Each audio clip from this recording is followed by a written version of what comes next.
Assalamu alaikum, brothers and sisters. Jazakallah for taking time to come here and learn something about financial planning. Financial planning is essential for financial stability and financial freedom. So we have a brother who is faculty director at ASU for MBA program. His name is Al-Mustafa. So we have a guest speaker who wants to give a very high level about financial planning. It is, I believe, like everyone should have that financial literacy so that we can plan better for our future. So I'll request Brother Atif to present the financial planning. There are some ladies in the ladies side. You can come and sit in the back, in the rear side of the men's hall.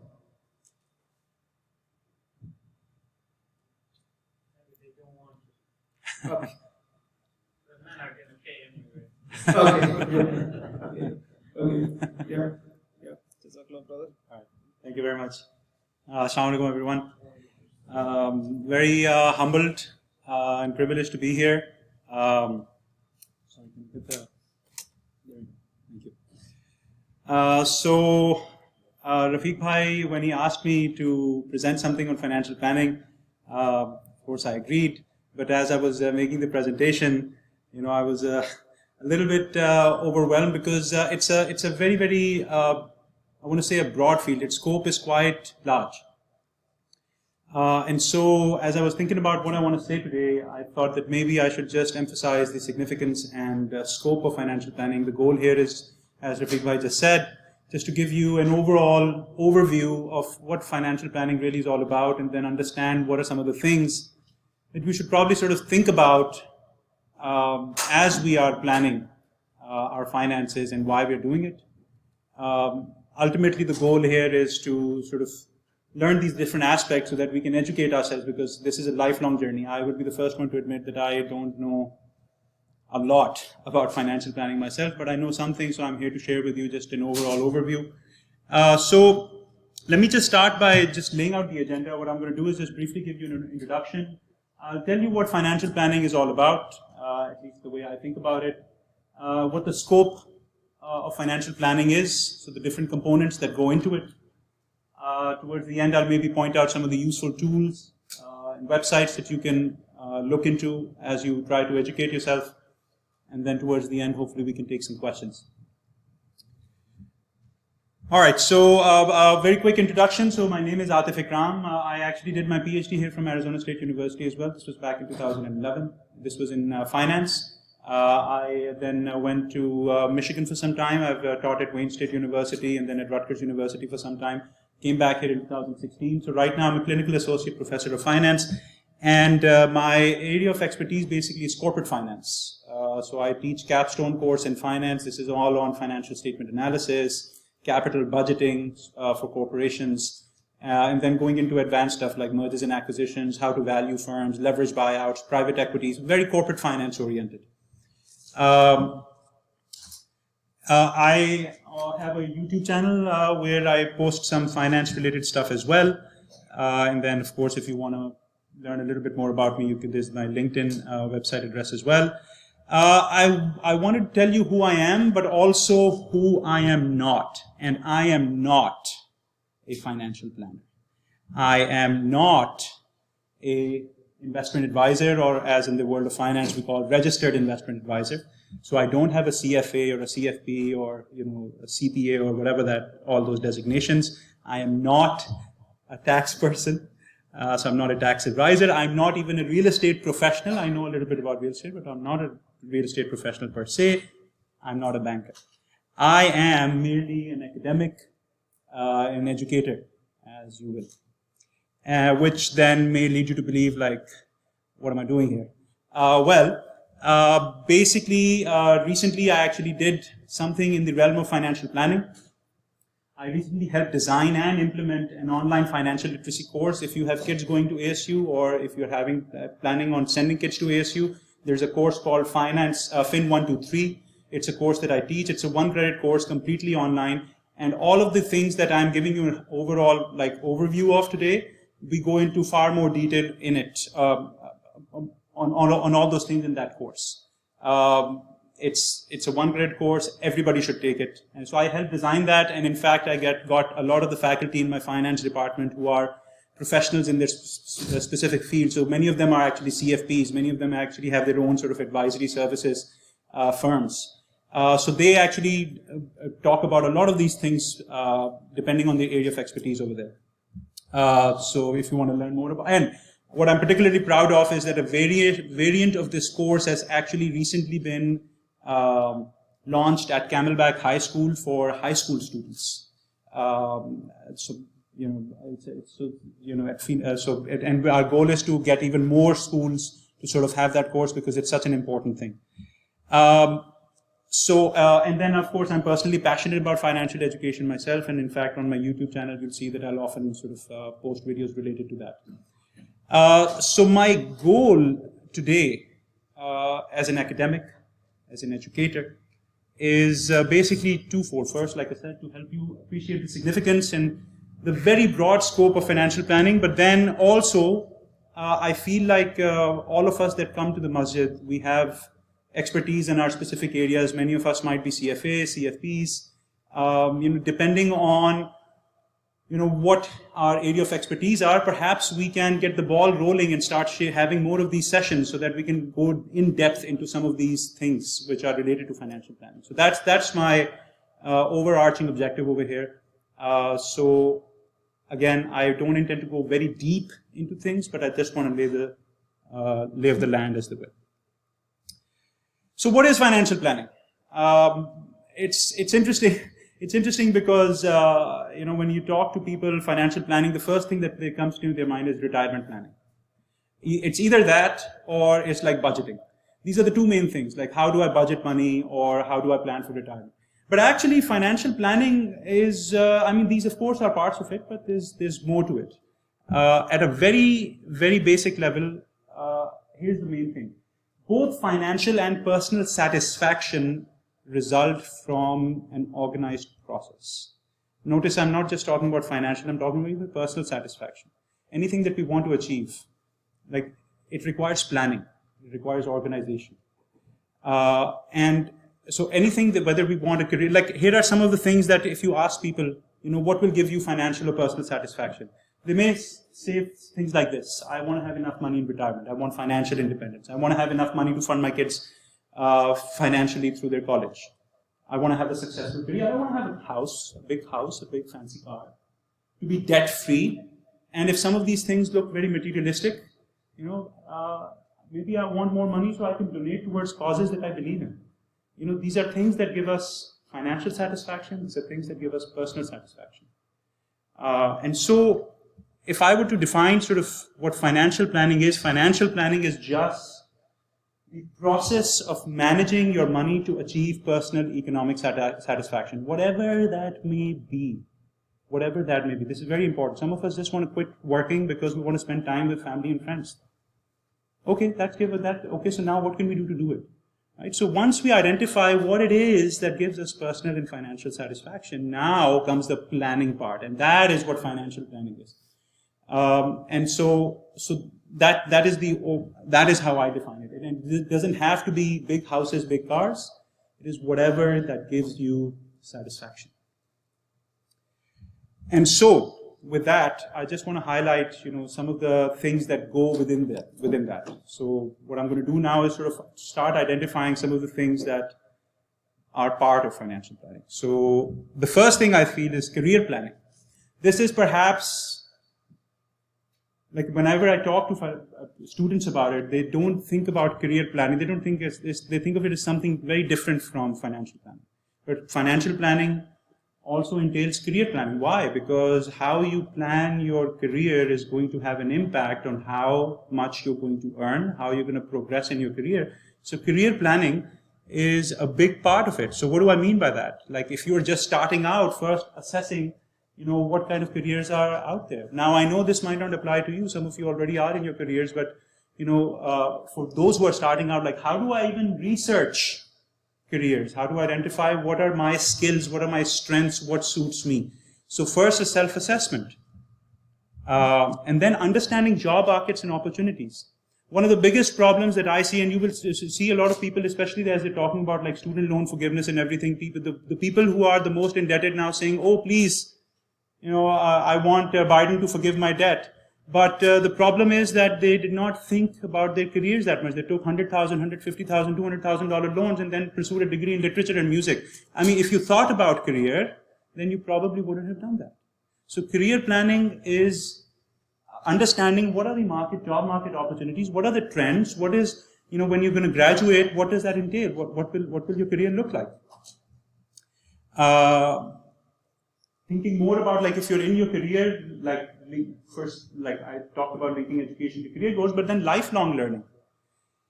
Many of us, and I'm guilty of the same, I said, oh, I'll do my graduation, I'll do my undergrad, and then that's it. Then I'll get a job, and that's it. But learning is a lifelong journey. It happens, much of it happens on work. So lifelong learning, continuing education, how do you do professional development? How do you go to like networking opportunities? Like all of that is part of career plan. So that falls within the scope. Job search strategies, how do you even search for jobs? Now we live in okay, there are recruiting agencies, there's LinkedIn, there's Indeed, all these different tools that are out there, and then preparing for interviews. One of the biggest problems that I see as a faculty member is that students 4.0 GPA, 4.3 GPA don't know how to talk. They'll go there and they have no clue how to present themselves. They can't talk. One of the most lacking skills. But that's part of career planning, the way you present yourself, the way you market yourself. You're always on the market. You're always on the job market. So this is a very useful trait, so understanding how you do that. Evaluating job offers, again, many of us have this tendency, what's the salary? But your compensation package is not just the salary. It's about analyzing your responsibilities. It's about what kind of perks are you going to get? Is there going to be travel involved? Is there going to be relocation offered? What kind of health benefits are you get? It's an overall package. What kind of matching does for example, when you talk about retirement, what sort of matching is the employee going to do? Like these are all the different things that are part of the compensation package. So how do you understand which one is better? And then secondly, how do you negotiate? That's another skill. If you can't talk in an interview, how are you going to negotiate? What are the tactics? So again, this falls under career planning as well. Workplace skills and etiquettes. What is professional behavior? Some of you who are in the professional environment now are talking about all these Gen Zs and they don't have any professionalism. You know exactly what I'm talking about, right? No idea how to present themselves, right? But that influences your career growth. So how do you adapt to all this? So the work skills and etiquettes. And then some of us want to do like our own thing, entrepreneurship, self-employment, the whole big area. Starting your own business, how do you even go about doing it? What are freelancing and consulting opportunities that are there for you? How do you pursue them?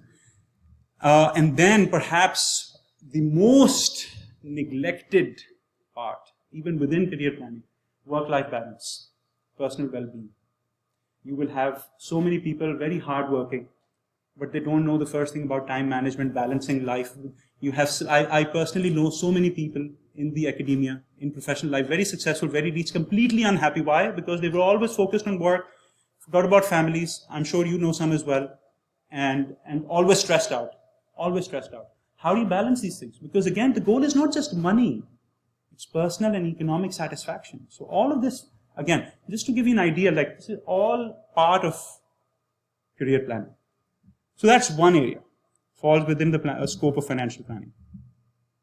Then, budgeting, financial statements, that's another area. All right, so how do you create a budget? Nobody wants to create a budget, let me tell you. It is very, very important. Tracking money coming in, money going out. If you're not paying attention to the dollars, well, then, it just sort of leaks. I personally know so many people who don't follow a budget and in the end they're crying like, I never have enough money. Yeah, because you don't keep track. So what are the different ways in which we keep budgets? There are different techniques. There's something called zero-based budgeting.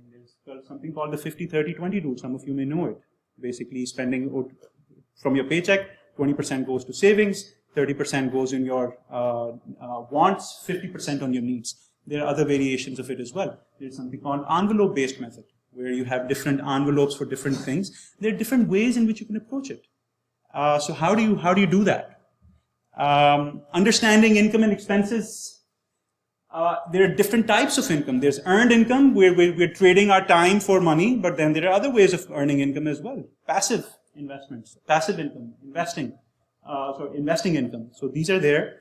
Understanding what are your different types of expense, fixed versus variable, wants versus needs, so important. And then really some of us don't have a finance background. Can we even understand our income statement? Can we create a balance sheet? This perhaps is the single most important and ignored thing, constructing a balance sheet. A balance sheet at a very high level is showing your assets against your liabilities and equity. Again, I don't want to go too high level, but basically assets represents where your money went, what are you holding, and liabilities and equity, where the money came from. Money comes in two ways basically. Either it comes from borrowed money, that's debt, or it's your own money. And at a very high level again, our goal should be to make the difference between assets and liabilities, which is the worth of our equity, go up. That's called net worth. You'll see people talking about it. Oh, Elon Musk's net worth, Amazon's, Jeff Bezos' net worth. What are the net worths? Ronaldo's net worth. That's what we're talking about. It's not just about salary. In fact, you will see, when we talk about Mark Zuckerberg and all, they'll take dollar salaries, but they'll say they're, $1 billion net worths. Net worth is what matters. So how do we focus on net worth? How do we try to maximize it? That comes from an understanding of the balance sheet. So having that know-how, how do you do that?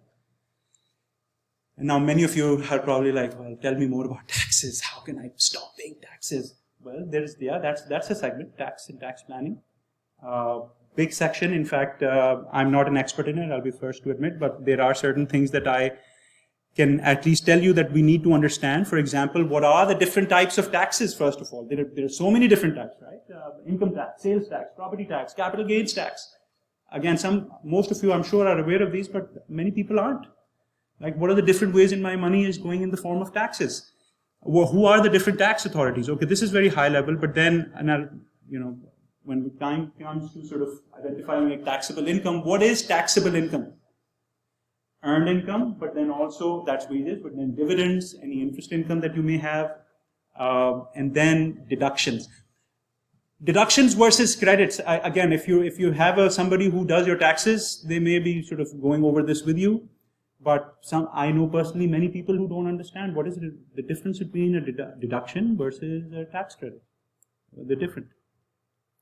When do I need to claim standardized deduction versus something like itemized deduction? Again, what's the difference? When does it make sense for me to do which one? Filing status and dependence. So choosing the right filing status and claiming dependence. When I wasn't that knowledgeable, this is what I was doing. I know some people who do this many times. They will have 3 kids, but then when they're putting their filing status, they'll say, I'm single, and I maybe only have 1 dependent. Why? Because they want a big portion of because here's what happens. The more dependents you have, the government says, okay, then you take more money, basically, right? More money comes your way. If you file as a single, then they keep more money. Why are you doing this? Well, because when I file my taxes, then towards the end, I will get a big paycheck. And I was like, oh, thank God, I'm not paying taxes. But please understand, that is your money. That is your money.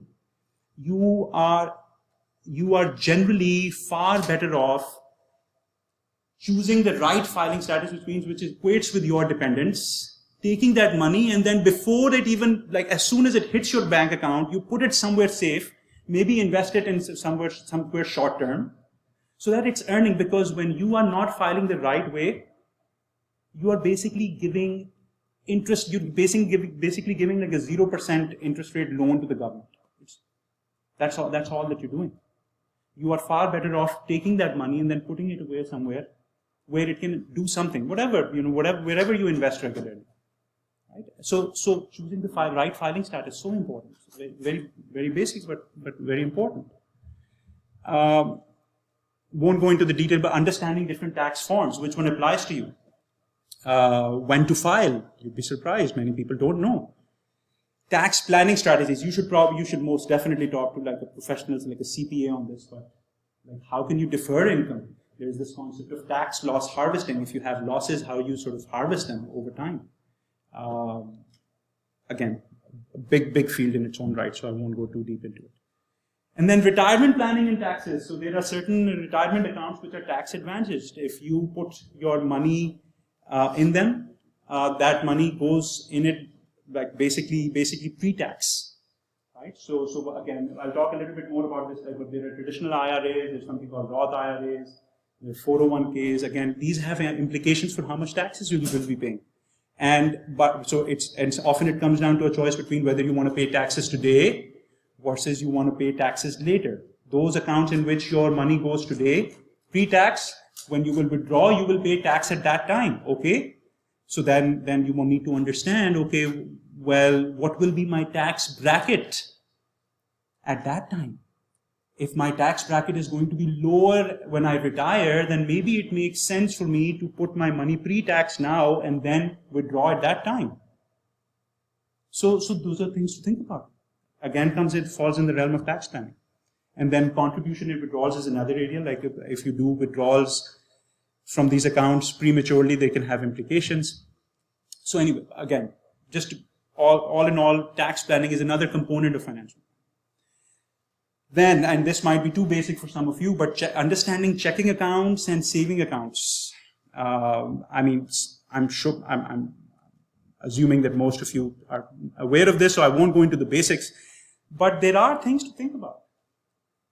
There are different types of checking accounts. Standard accounts, the student accounts, the business accounts, the joint accounts, the interest-bearing checking accounts. If your kids are going to go to college, they're going to have a checking account. Which one will they take? Will they take a standard one? Or maybe they should consider something like a student account? And then how do you evaluate? Then do you go to a specific commercial bank or do you consider credit unions? Within banks also you have online banks, brick and mortar banks. What are the advantages? What are the disadvantages? It's the same account offered by different entities. So how do you decide? Again, more probing required. Understanding what the interest is, what the agreement is. For example, some checking accounts might require you to maintain the minimum balance. Okay, did you see that? What are the different features associated with it? So direct deposits, debit cards, writing checks, all that. Again, won't go into the details of this too much, but one thing that I do want to point out, what are the different fees and charges that are associated? One biggest, some of you might be surprised, but there are hundreds of thousands of Americans who are paying hundreds of thousands of dollars in overdraft fees, just spending more than what they have in their bank account, and as a result, they pay $35. You spend $1 more than what you had in the checking account, $30 fee. That's just waste, total waste. So do you understand overdrafts? Do you understand how you can protect against overdrafts? Do you understand what is in-network versus out-of-net? Like if you do like the bank's own ATM versus out-of-network ATM machine, what are the fees? Again, all things to understand when you make a decision about what checking account works for you.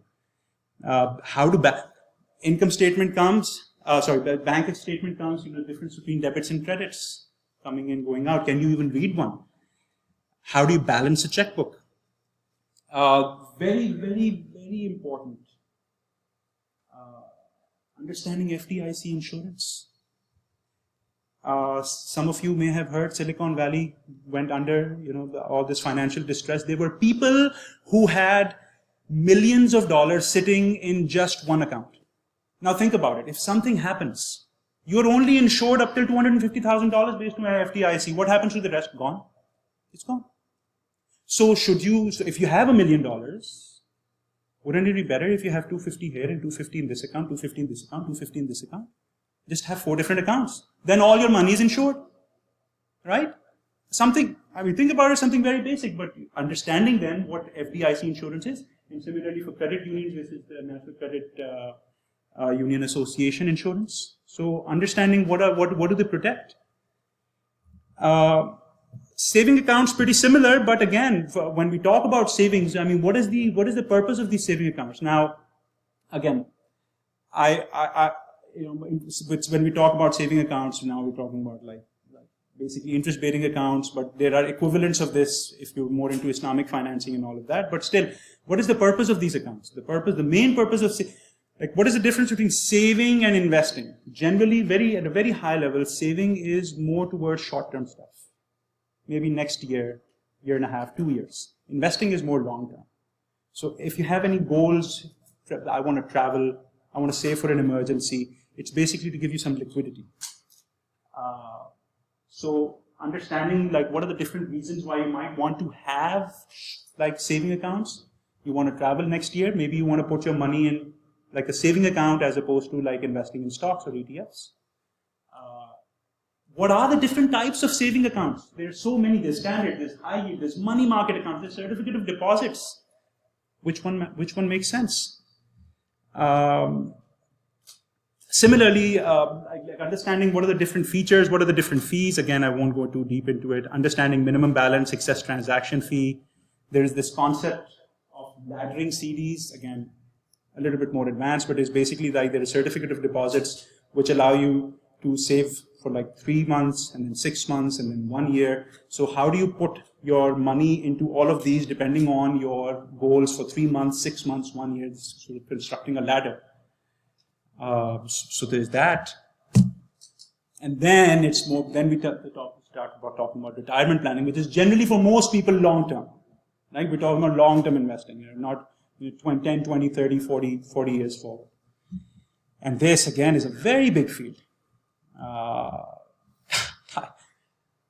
What is the difference, for example, between defined contribution plans versus defined benefit plans? Defined contribution plans are those where you contribute money yourself, right? The defined contribution.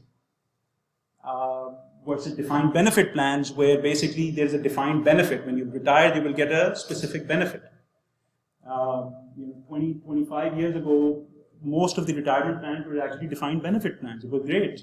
This is the kind that our parents had. I'll just spend 20, 30 years working for a company and then I'll get a defined benefit, all is well. But now most of the plans are defined contribution plans. This is a little bit tricky because then you are responsible for the contributions and you are responsible for how well they're going to do. So you need to understand, okay, am I making the right investments? Am I making the right amount of investments? And so there are different types. And again, IRAs versus Roth IRAs. So IRA is basically short for investment retirement accounts. Again, the different types there are. Again, and then there are other vehicles through which you can invest also. There's this concept of annuities. There's this concept of health saving accounts. These are also used for long-term investing. How much should you do across each of these? Should you even? Again, we need to understand.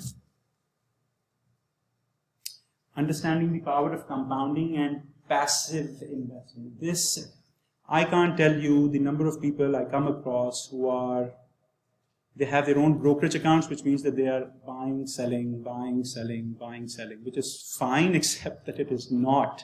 There is very, very strong empirical evidence which suggests that most people, not all, but most people are far better off just putting their money for the long term, passively investing, not trading actively.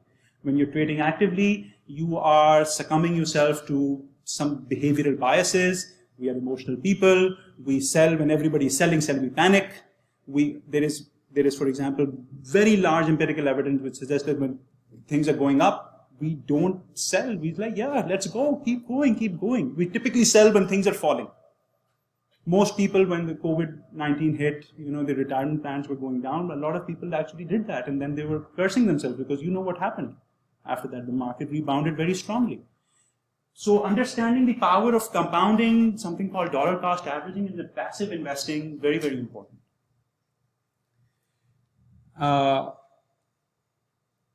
And then even with, this is again huge area. Again, I'm sorry, I don't mean to overwhelm you. And actually, there's more coming.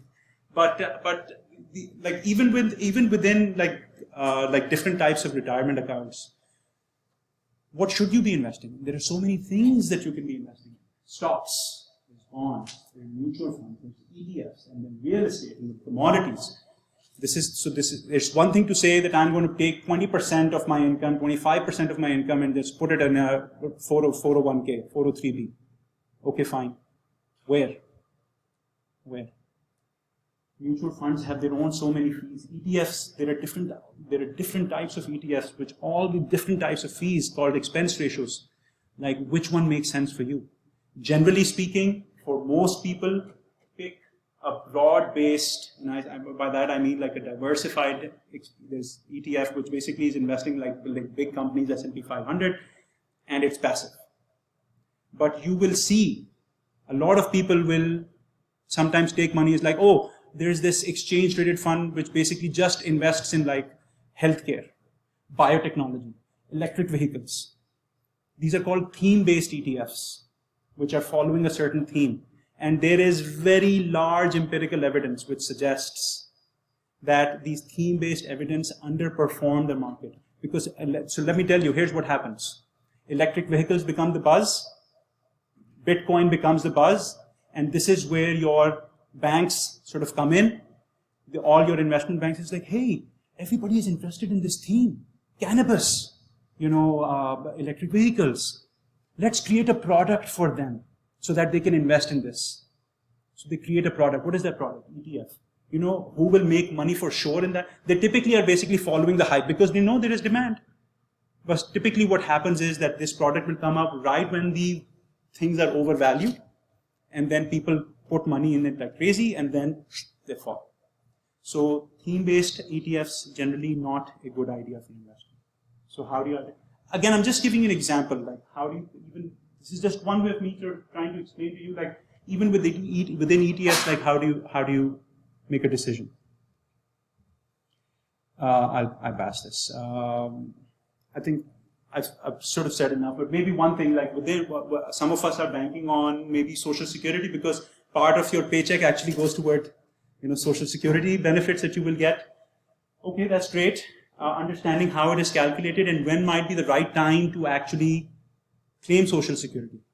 Yeah, you might retire at 63, 65, 66, but actually, the way the Social Security system is designed, it pays for you to withdraw money. Optimal age is 70. That's when your benefits are maximized, optimally. So if you're planning on retiring at 65, 66, what is your plan between then? You ideally don't want to withdraw before 70, so what are you going to do? Right? So again, things to think about. Are we doing okay so far? Okay.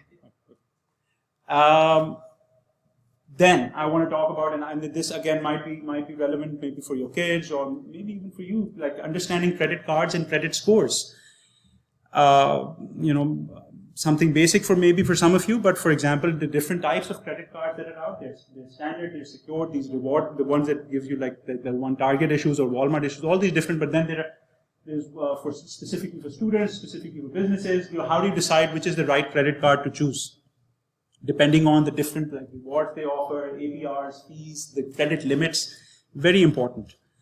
And then understanding the importance of good credit. I know some of you, in fact, I'm assuming most of you understand this, but sometimes kids don't understand. So for them, especially, like understanding the importance of good credit. Like as an example, as a very simple example, many students will end up taking a lot of student loan. They will have a lot of debt. And the graduate is like, yeah, okay, my plan is that, I'll get a good job and then I'll just go and work and pay it. Fine. But if a part of your plan was also to go out there and get a home, guess what? When you go for the home approval process, they look at it and say, interesting, you have a lot of debt. So you already have a debt obligation. We can't give you more money to buy a house. And all of a sudden, you didn't think it through. Right? So now you are unable to maybe buy a house, or at least the kind of house that you want to buy, because you already have a debt. So how do you think about that? Understanding some people, this happened to my dad. He used a debit card for an online transaction. And then his identity got stolen, and somebody actually used that debit card information do an unauthorized transaction, money went from his account, and guess what? It went from the account, it's not coming back. One of the biggest benefits of credit cards is that when an unauthorized transaction happens on it, you can actually call the bank and say, I didn't do it, they'll cancel the cards, issue a new one. So using credit cards versus debit cards when it makes sense. Credit cards generally are better for, especially for online transactions, because they give you fraud protection among many other benefits. You will come across many people who will say, oh, all debt is bad. Dave Ramsey's of the world, I don't know, some of you may have heard of him, you know this. No, debt is a tool. Debt is a tool.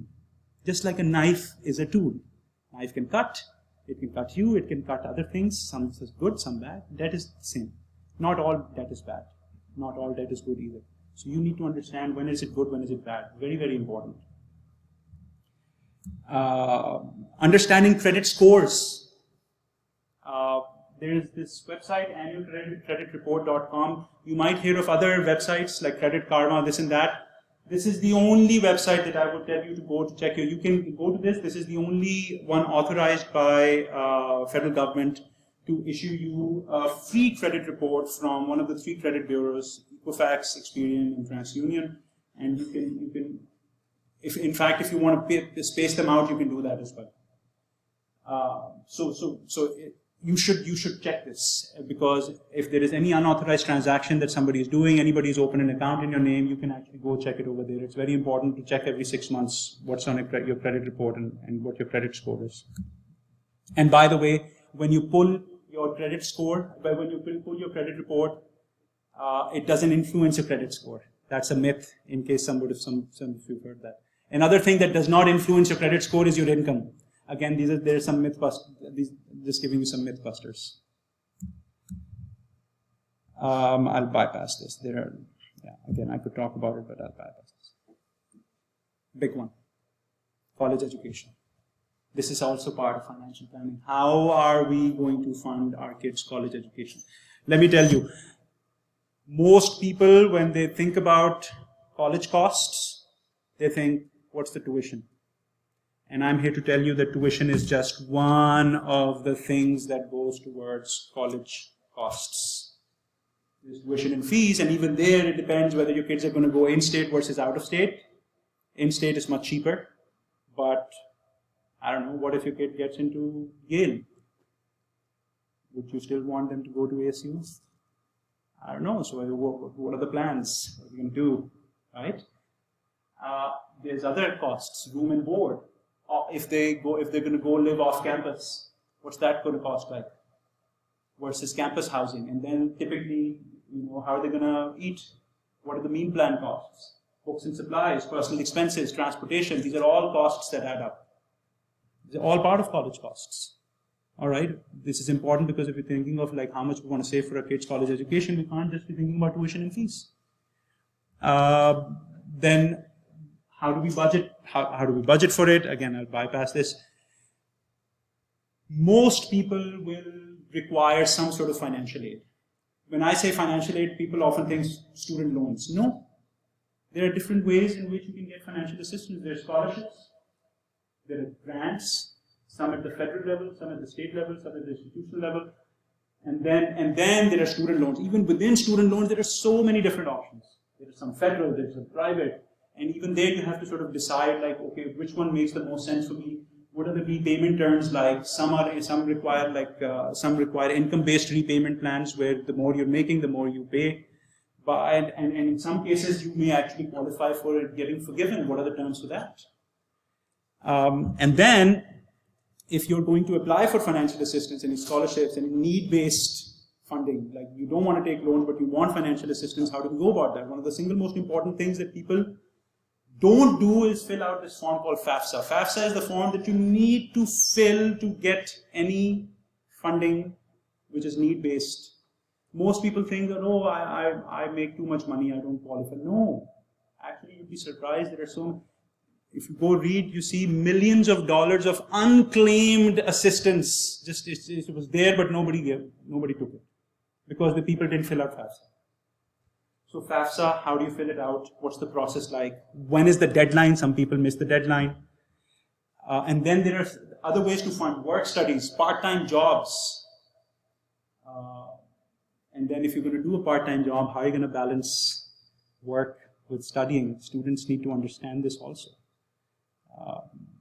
So training them to think about it. And then if you're going to save for college, what are the different ways? Yes, you can invest in ETFs and all that, but actually there are specific plans that are out there which are specifically geared towards saving for education expenses. One of the biggest one, I'm a big proponent of that, some of you may be familiar, is called 529 plans. The benefit of 529 plans is that the money goes in, it grows.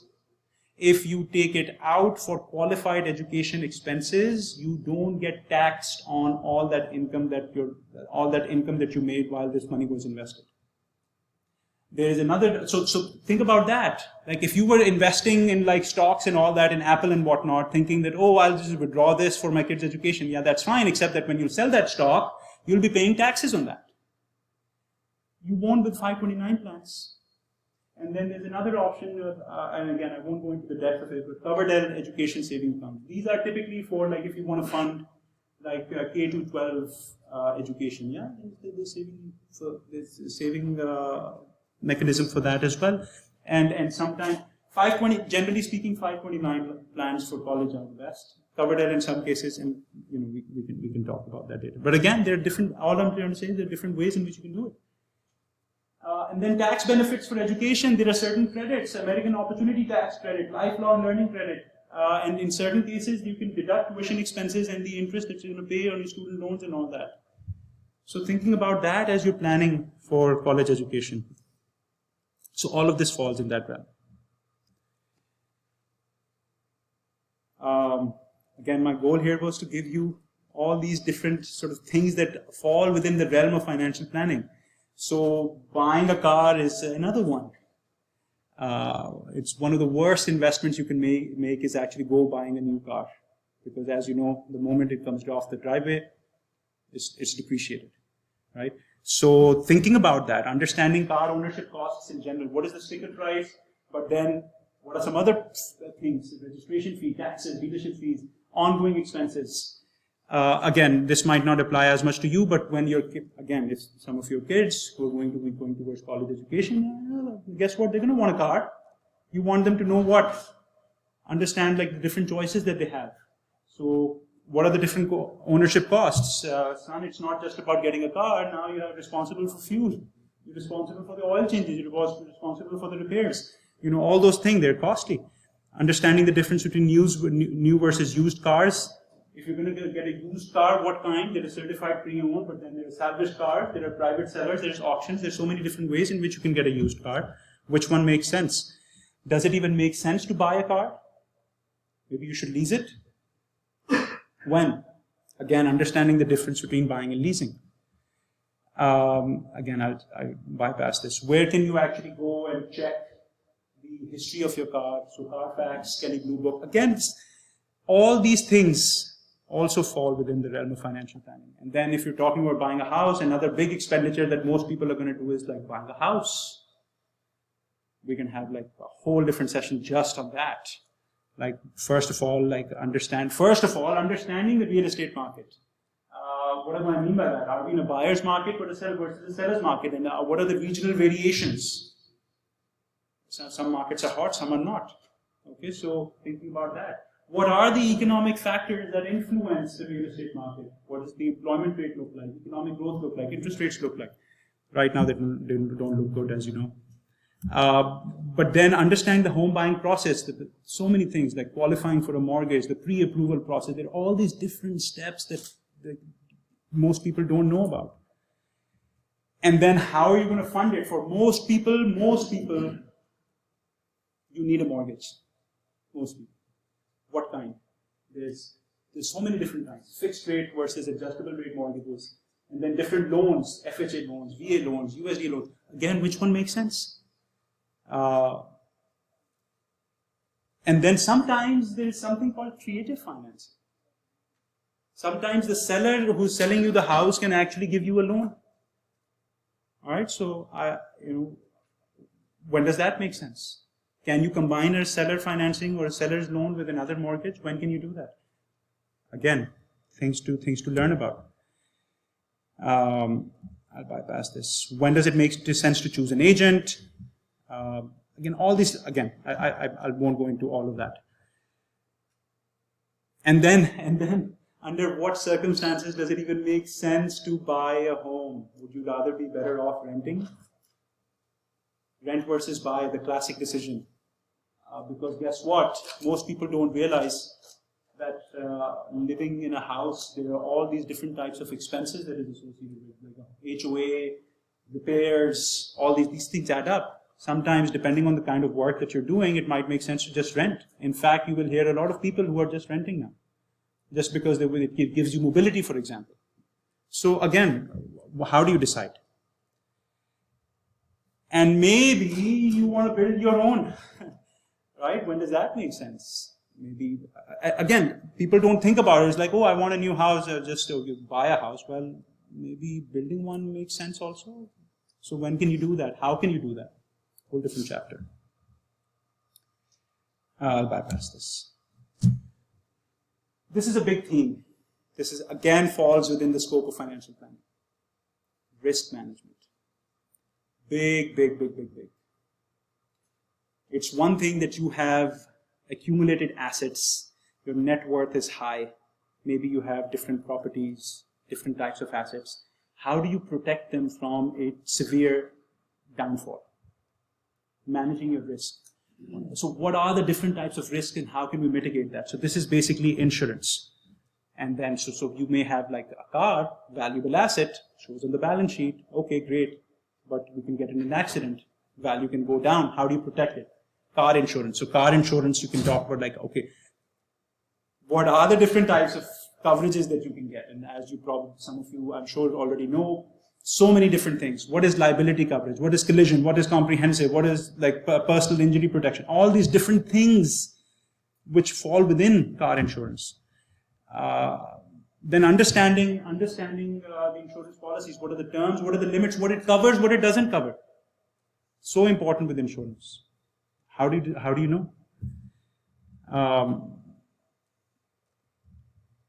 Factors that can influence your premiums, like your credit scores, vehicle type, geographical location. Sometimes, depending on which some states are just expensive because people are rash drivers, everybody's driving crazy. I think Arizona is going to getting there with all these drivers that have moved, especially from California. Sorry, don't judge me on that one. But I see a lot of California places really just. But anyway, the point being is that like all these things matter for premiums. How do you shop for insurance? Again, there are actually special people, insurance brokers, they can sometimes help you.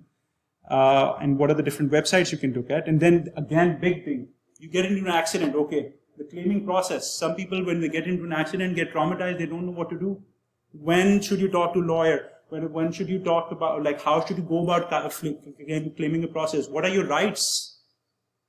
What are the procedures to follow? Because other person can just take you for a ride.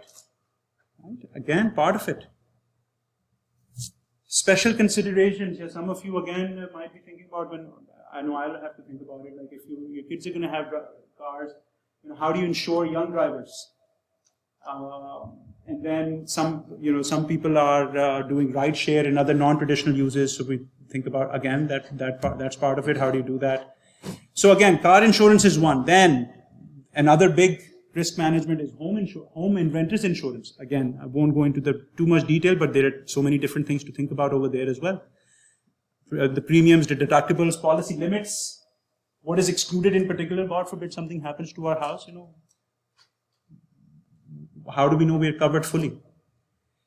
Again, don't want to go too deep into this. There are special coverages sometimes depending on where you're living, like flood and earthquake. How am I doing for time? Oh, I passed. I'm sorry. See, this was the problem with this presentation. Like there is so much I can just keep on and okay. So I'll just give you. I'll just I don't want to overwhelm you, but I do want to provide you a couple of things. Okay, so home and renters insurance falls under it. Okay, I'll just try to be brief now. My students complain of the same. It's like, Prof, you gotta sometimes just let us go quickly. Health, life and disabilities insurance is very, very important. Health insurance most of us get. Life insurance, Very important. There are different types. And some people think that health insurance is the same as disabilities insurance. Let me tell you, it's not. Disabilities insurance is a whole different beast. Right? God forbid if something happens to us work, we're disabled, we're unable to earn, unable to go to work. How do we provide for our families? That's disabilities insurance. All right? So we need to mitigate against that. So there is that. Again, I won't go into too much there. Big thing. Identity theft and protection. In this day and age, how do you protect I've talked about protecting your assets, protecting your identity. There are so many different ways. I don't know, any John Oliver fans here by any chance? Anybody? Oh, okay, so John Oliver recently did, and if you don't know him, please go look him up. He's fantastic. He recently did a very good segment on it's called pig butchering scams. And what that is that it sounds hideous. But basically, I'm sure some of you have been getting these messages. Hey, how are you doing? Hey, we were supposed to meet today. Where are you? People are sort of reaching you through this WhatsApp, through these social media. And you're like, wait, who is this? And then they get a conversation going. They get to know you, and then they butcher you. So this is the pig butchering. Is basically like, feeding the pig before you butcher it kind of a thing. So anyway, big deal. One person every minute, and I'm being conservative here, is falling victim to like phishing, scheming, data breaches, like physical theft, all these different types of things. Happened to my son in a different, Roblox. Yes, was it Roblox or was it Fortnite when somebody just scammed you? Roblox. There you go. So I mean, it's happening in every capacity. So how do we train our kids not to fall victim to these kind of things? Right? I mean, there's Roblox, but I mean, it could be something far more severe. Okay, so I'll just try to go to big thing. Estate planning is a whole different beast in its own right. Having a will, very important. Giving, for example, like if you don't have a will, in many cases, a lot of your assets can just be taken by the government, actually. So you need to decide, that falls under the realm of estate planning. Giving power of attorney, financial versus healthcare. If you have specific things that you want to tell your family, God forbid something happens to me. If I'm just giving an example. If I'm on a ventilator, I need you to pull the plug. I'm just giving an example. How do they know? That falls under estate planning. If God forbid you get into an accident, God forbid something happens to you, who's going to take care of your kids? So that call falls under estate planning. Right? So again, I won't go into too much depth there. And then finally, if this is like, man, that's a lot of stuff, I can't do all of that. Well, then there are people who are out there. They're called financial planners. And this is the last thing, I promise. Financial planners. It's their job. This is what they do. You go to them, they'll try to help you. They'll say, I need help with budgeting, I need help with investing, I need help with estate planning. There's people who specialize in that. But over there also, there are different types of financial planners. You will hear all these words: financial guru, wealth manager, financial advisor, this and that. I'm telling you, by the way, a lot of these words don't mean anything. Actually, what really matters is the designations. Are you a CFA, a CFP, a CPA? And because that has implications for what kind of responsibility they have towards you. There is this concept of called having a fiduciary, holding a fiduciary standard. Only certified financial planners, well, not only, but certified financial planners, anybody who says I'm a certified financial planner, they are basically a fiduciary. What that means is that it is their job to put your interest ahead of theirs. They won't recommend you do this just because they're going to get a big commission out of that. Right? So, but even there you have to think strategically about when it makes sense to get one CFP versus another. But there are people out there who can help you with this. How do you understand that? So again, if you want to talk to me more about that, I can do that. So anyway, I'm sorry. It's a lot, but that was kind of the point of this presentation, is to tell you, look, there is a lot that goes into financial planning. That was kind of the point. And so hopefully, depending on which specific area you might have a little bit more interest in, hopefully we can have more sessions, and hopefully other people who are more qualified than I am in specific areas, hopefully we can get them to actually talk about it. Inshallah, we'll have more sessions. Inshallah. inshallah. So with that, I think if you need, I can give you some useful websites and apps. Again, I don't have to go over them, but I have them. I know you were waiting for this slide, so thank you for your patience. Thank you.